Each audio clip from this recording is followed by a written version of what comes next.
আসসালামু আলাইকুম। Chicken and mushroom পাই এটা আমার অনেক পছন্দের, তাই ভাবলাম আপনাদের সাথে শেয়ার করি। প্রথমে ফ্রাই প্যানে বাটার গরম করে নিয়েছি, তাতে পেঁয়াজ কুচি হালকা নেড়ে তারপর এখানে আমি আদা রসুনের পেস্ট দিয়ে দিয়েছি।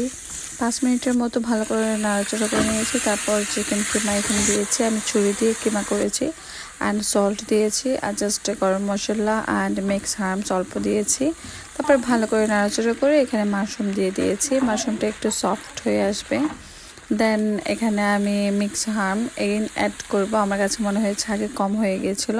তারপর ভালো করে নাড়াচাড়া করে এখানে আমি ডাবল ক্রিম অ্যাড করছি একটা। তো এটা দিয়ে ভালো করে মিক্স করে নেব। গ্রেভিটা একটু ঠিক করার জন্য এখানে আমি কর্নফ্লাওয়ার ইউজ করছি 1 স্পুন। তারপর ভালো করে নাড়াচাড়া করে নিয়ে আমার এটা রেডি।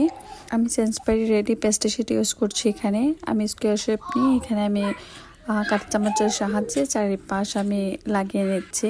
রেডি হয়ে গেল আমার চিকেন অ্যান্ড মাশরুম পাই।